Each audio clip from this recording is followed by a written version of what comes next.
Style for Life. I'm Stephanie Rumble, fashion stylist, accountability coach, and your guide to feeling good in your body and your clothes. Based in Christchurch, New Zealand, I bring over 3 decades of experience in fashion, fitness, and wellness to help you feel strong, stylish, and self-assured. Together we'll explore the emotional, physical, and practical sides of style, because true confidence starts from within. No matter your age or size, you deserve to feel confident and show up as the best version of you. I truly believe this. This is Style for Life.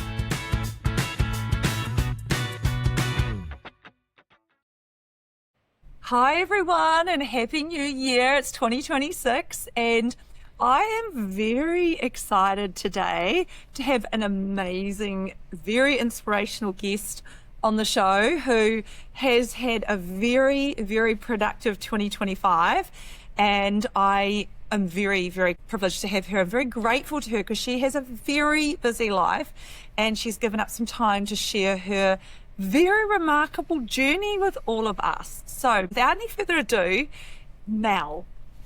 Mel, do you want me to call you Mel or Melody? What do you want me to call you? Mel's fine. Yep. Mel's fine. Okay. Not in trouble, hopefully. Melody's the trouble one. Not in trouble. So tell us a bit about who you are. What are your family work circumstances? How old you are? A little bit about you to start with. Then we'll share what you've done in 2025. Sure. So obviously I'm Melody, or Mel for short. I'm 41. I'm a mother of 2, so I have an 11-year-old and a 3-year-old, and I work full-time in a busy role here in Christchurch, and I also have a husband at home as well, Scott. So yeah, busy life. Full-time, and juggling your young children as well, right? Yes. Yeah. Little 3-year-old who, and any 3-year-old is challenging, right? Yes, yeah. Sleep's challenging with that one, and yeah, a lot of different things. So definitely has its challenges with her. So yeah. And you've got very spirited, great children. So Mel, you approached me probably maybe February last year. Would that be right? You reached out to me. Mm-hmm. Yeah, about accountability coaching, and then some things changed in your life, and then you reached out again. Was it about May, I think? Yes, yeah, it was about May. So yeah, initially I reached out in February, but wasn't able to sort of take it up at that time, and then yeah, things changed in May, so I decided to take the plunge, which was the best thing I ever did. So yeah. Such a great journey for you, like as well as the fact that Mel has had a very, very large transformation in 2025. She's also been a model for me. And your modeling career is only just starting. You do know that. So tell us a little bit about why you contacted me for accountability coaching, and where you were at in May of 2025. So May 2025, I was probably at an all-time low, very unhappy. My mother had said to me that I'd kind of lost my spark in life, and which I think, probably looking back now, was completely true.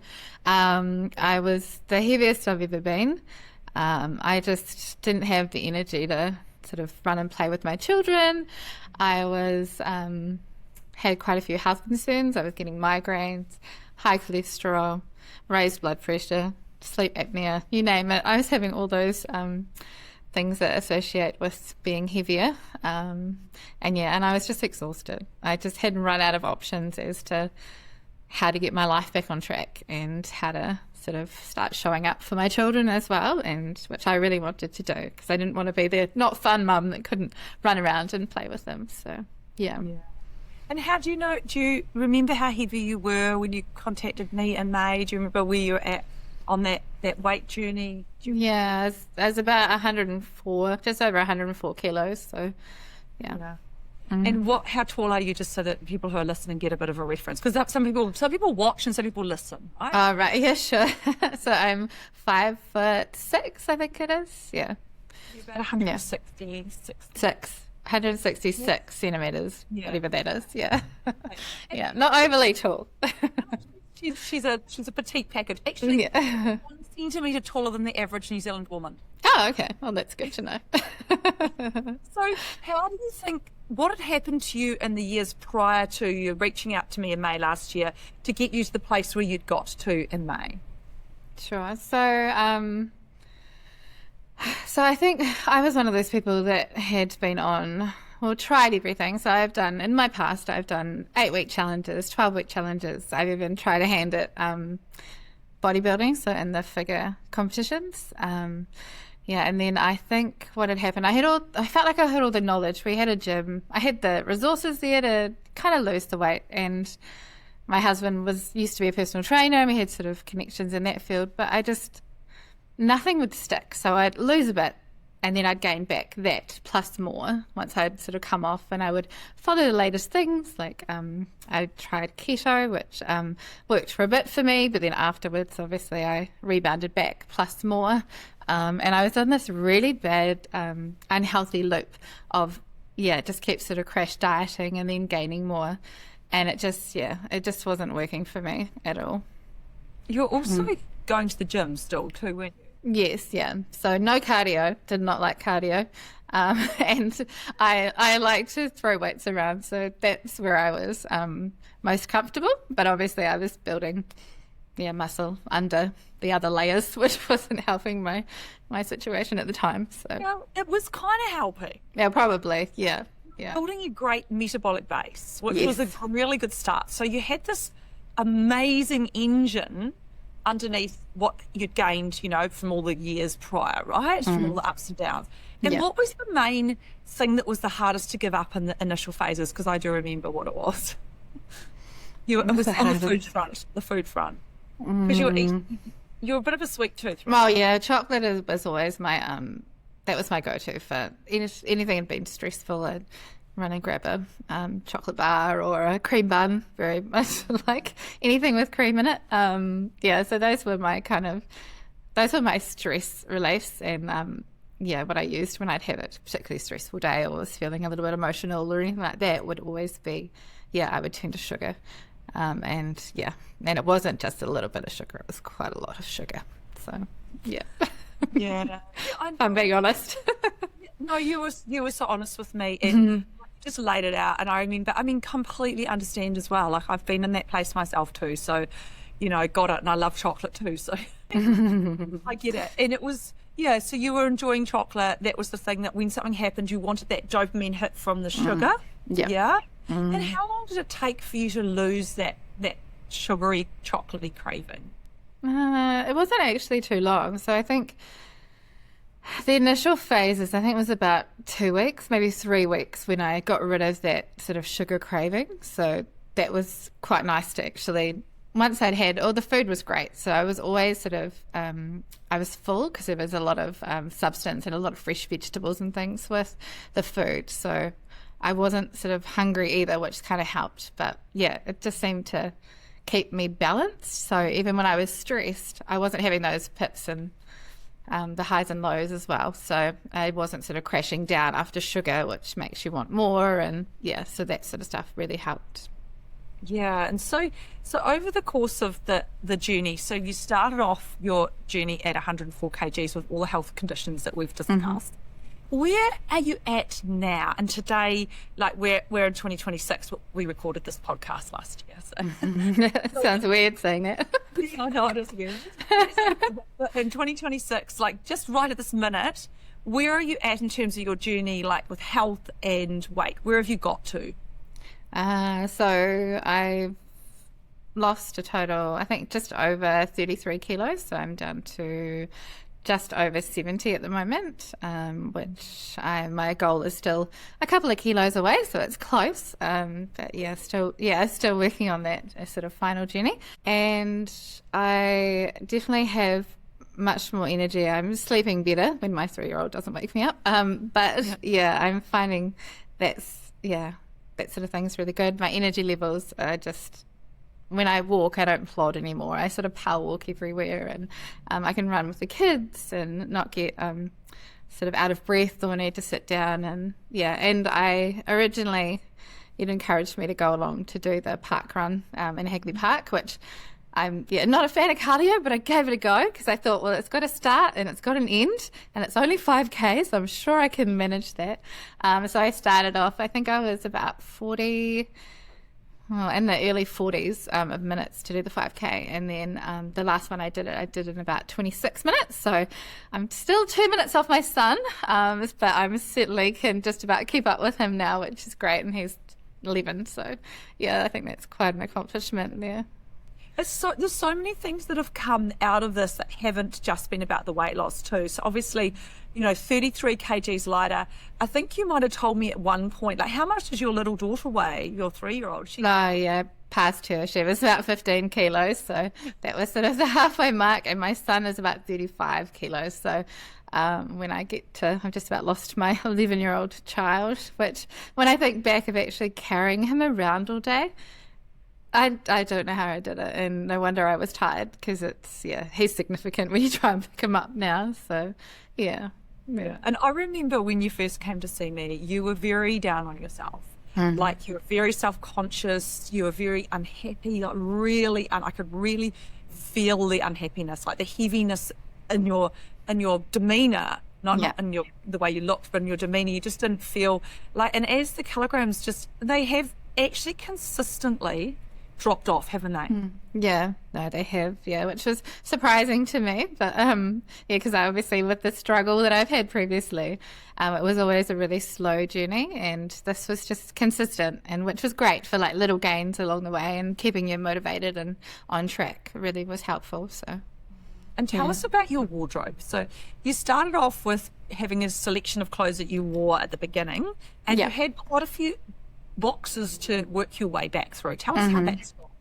Well, I've gone through the process. It was quite nice, actually. Like, I think you'd sort of go through things that you didn't think would fit you, and you'd try them on, because it's really weird. I think there's a disconnect between what I see in the mirror and what's actually happening. So it's really good to have the photos and to have those clothes that you can keep trying on.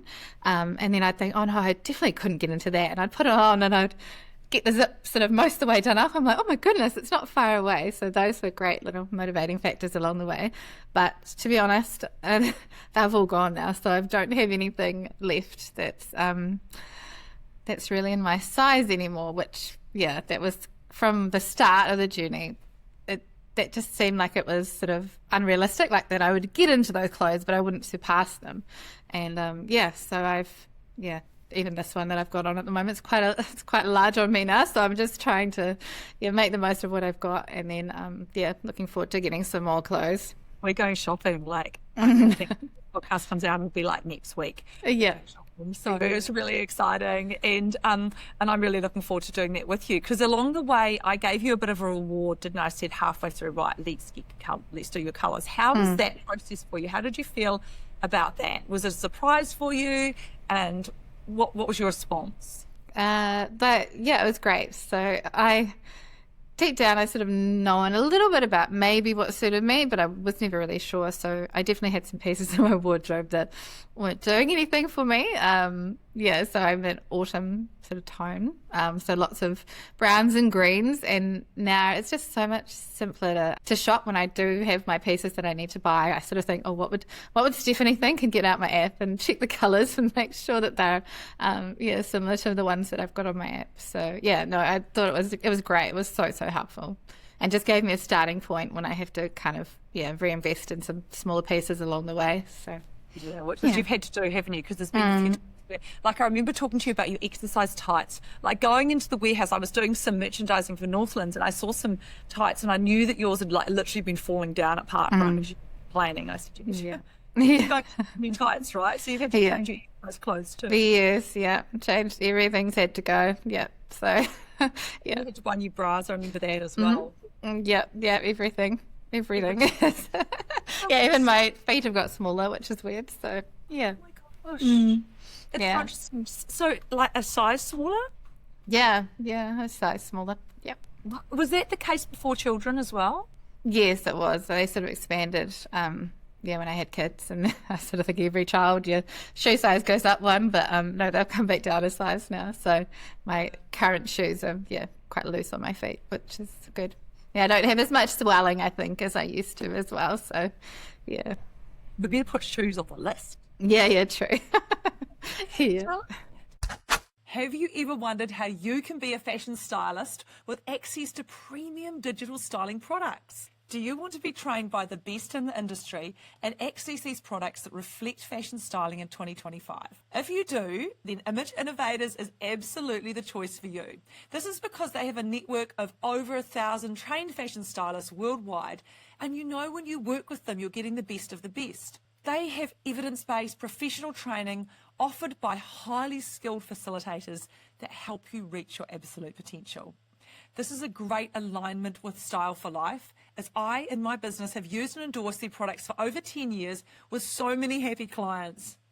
And I'm really excited to say I'm also offering training to fashion stylists in conjunction with Image Innovators. So if you're ready to start your fashion styling training journey, then use the code BRIGHTRED25 for 10% off all products.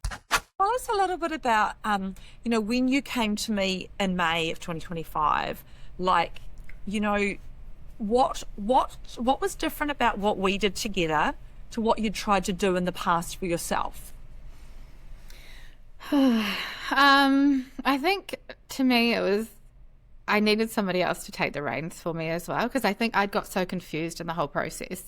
And so sort of handing that control over to you a little bit. So I'm quite a stubborn person, as you probably know along the way.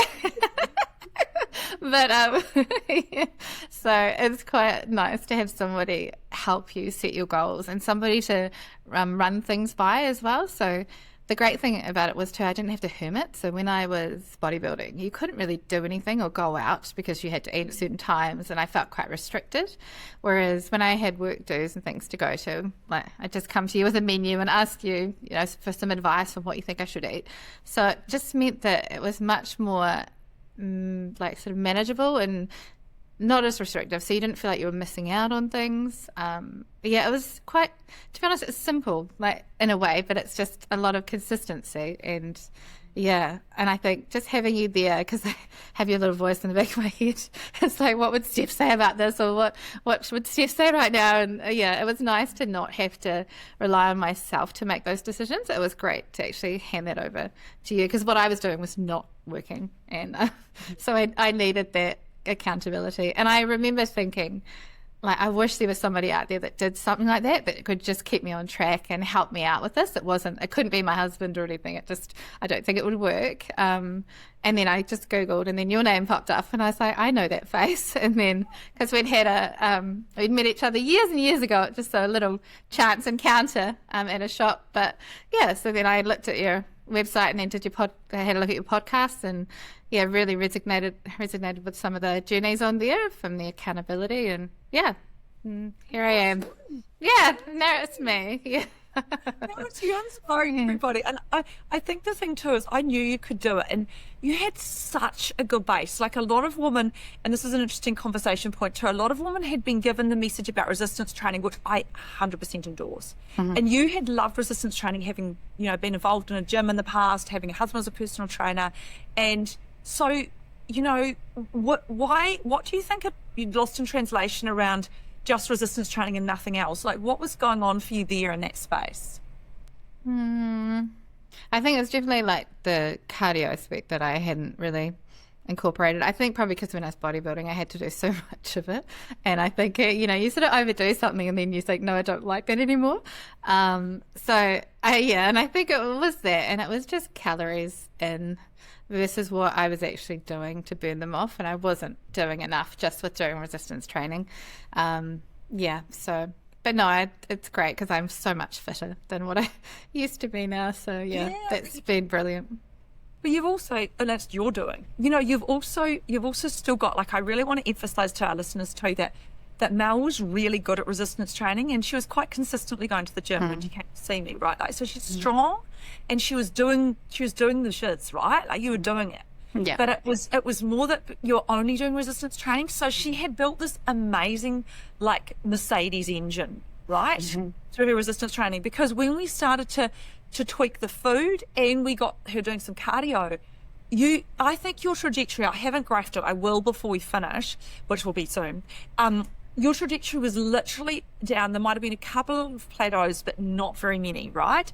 And I really think now that was due to the fact that you'd put in those hard yards in the gym first. Yeah. So I don't want to negate anyone who does resistance training, but if you're trying to lose weight and improve your health, fitness is made up of cardio, strength training, balance, and flexibility. And you get balance and you get flexibility and a bit of balance from resistance training, not necessarily that much, but you don't get the cardio at all. And the cardiovascular health is really important. Tell us what you've done for cardio, Mel, and how you juggled it with your full-time work, 8:30 to 5 days a week, and 2 small children, 1 preschooler and 1 at school kid, and a busy husband. How did you juggle it? So I found that doing it first thing in the morning was the only way to get around it for me. I tried during the process when I'd had a few whoopsies with children waking up early and things and trying to do it at lunchtime, but there was always something that came up at work, or it was just I'd forgotten something. It just got in the way. So yeah, doing that thing first thing in the morning. I had an old spin bike at home that I just jumped on in the morning. So if it was raining outside, it didn't matter. It was great. So I think that really kept me sane during the winter months as well. And then also I did park runs. So I learned how to do the 5K from just walking, very, very minimal jog for a start. And then obviously I could sort of partway through, I could start running the whole thing, and then I could slowly get faster, which that I think itself was quite nice to see the numbers coming down in the time.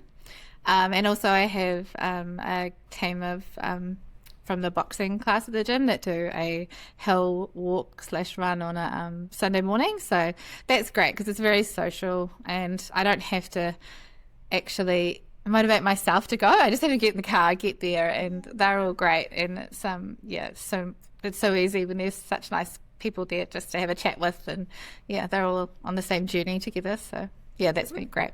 They would have been very complimentary about your journey, were they? Yes, yeah. And come actually each time about how I am sort of taking off or I'm fading away. No, just but I'm sort of running the track now, which I never did before, and I could. It sort of started small though. It was like the big track up the hill. I could walk it with a few stops, and then it got a little less stops, and then it got to power walking up it. And so that day I remember that I power walked up without stopping. It was kind of like that, little mini goals along the way, and that was really cool. So you've done so well, honestly. And tell us about your mindset around this, because obviously, when this is released, we will have nearly finished the coaching side of this together. Where are you at? You're at the moment now. You're less in touch with food because you've got a handle on it. So tell us where your head's at now, because this is the main shift, right? Yes, yeah. So it's definitely it's definitely way different to when I first started. I've got I did enjoy my food bag, so we did that a lot in the early days, just to take that whole. I didn't have the time to plan my meals. I didn't have the time to sort of, get there on the evening and think, oh gosh, what should I do? So we did that for a while, which has been great. And so now it's like taking the reins back and learning how to meal prep and do those sort of things as well, which I think I'll keep a little bit of my food bag in there as well. But so I'm kind of looking forward to being able to take that next step of sort of losing those last couple and then being able to maintain it myself, which I know that you're still there. So if I need help and assistance, then that's quite reassuring for me. But it's nice to, I've learnt eating between certain times, it works really well for me, and I'll definitely keep that sort of way going forward. And just the type of foods that make me feel best, which is generally lots of veggies. And the times that I haven't had so many, you really notice the difference. So it's definitely changed my mindset. Do you think that you've shifted in terms of your hunger signals too? Do you think you're managing your food better, and you're managing your hunger and responding to it in a different way than what you did before you started? Yeah, definitely. When I was hungry, I'd just eat. So now I know that I have my meals set, and I know that if I actually have the right foods, then I can maintain until the next meal. And then if I'm feeling a little bit peckish, I'll just have a cup of tea or something that ties me over. So there's a way to. I was never hungry before, because I never let myself get hungry, I don't think, which is, and so it's learning again to listen to your body a bit more, and so it's definitely it's so much simpler way of eating, like that I'm eating now, and it's so much easier to organize as well. So I know in the morning I'll just grab some breakfast and lunch, whether it's yogurt with fruit and things, and then some proteins and some veggies for lunch, and then and eating carbs. Oh yeah, definitely. Yeah, eating carbs for breakfast, carbs for lunch, and And so that was the thing too, like to start with, you're like, oh my gosh, are you sure, Steph? Yeah. Nell's right. Nell, and actually you'll be okay. Like, like things happen quickly. Yeah. Tell us, like when you started out, you mentioned at the start that you had health challenges around high blood pressure, around sleep apnea, and around cholesterol. Tell us where you think you're at in that place now. Like obviously you're really close to goal and feeling better. So tell us where you think you're at. Well, definitely my cholesterol had definitely dropped, and then my blood pressure's come down to under the sort of normal range, so it's great. It's like really quite nicely managed. Sleep apnea, I'm not 100% sure until I get tested again, but I definitely I don't have that weight like on my chest or on my stomach anymore, so I'm sort of waiting to get down to goal before I actually get the proper test done for that. But sleeping's so much better, so I think it's definitely improved. And I think you mentioned too that your husband said to you that there was a certain place where your sleep apnea dropped back, and you're still not quite there yet. So so part of the motivation for Mel, because she is looking sensational. And I think you've gone from, say, a size of 16-ish now to you're about a size 8, right? So in terms of clothes sizes, so the continued weight loss for us, for Mel, is about her getting those health outcomes resolved as much as anything else. And she has a bit of a benchmark as to where that will be. So that's very big motivator at this point, isn't it? Mm-hmm. Yeah, definitely. That's, when I can get rid of those sort of things, that would be a weight off my mind, definitely. So... Yeah, it's good. You certainly had a journey along the way, haven't you? Oh my goodness, it's been really, really full on, and you have a very busy, stressful life. Because in addition to working full time, you also have a little boutique business, selling children's clothes, don't you? So, that's really busy at the moment. So trying to fit in sewing as well and things. Yeah, it's been hectic, but it's been worthwhile. So definitely worthwhile. It's such an amazing, you've done so well, and I applaud you. And anyone who's listening, I just want to say, 2026 is here. It's time. It's a new year, new you, and it is all entirely possible. February 2025, I heard from Mel. She jumped in May. We are now in January 2026, and she is 4 kgs lighter. Right? So, and it's possible. And her health is transformed. So, hey, thank you so much, my friend. And I know that you're going to get called. You're going to get called in again next time there's a little event or somewhere to model, because you're gorgeous and beautiful and engaging. So thank you so much for giving up your afternoon. I know you're a busy mother. I know it's a really hectic time of the year, and I really appreciate you. So thank you for today. Thank you very much, everyone, for listening. Kia kaha. You know where to follow me on socials: Instagram, Facebook, TikTok, LinkedIn, and YouTube. And if you want to reach out for accountability, please do. Thank you so much, everybody, and see you next week. Thank you for listening to the Style for Life podcast. Don't forget, you deserve to feel fabulous at every age, every stage, and at every size. If you're loving the show, hit subscribe and leave a review. It helps more amazing people like you find their way back to life through style. Thanks again. Until next time.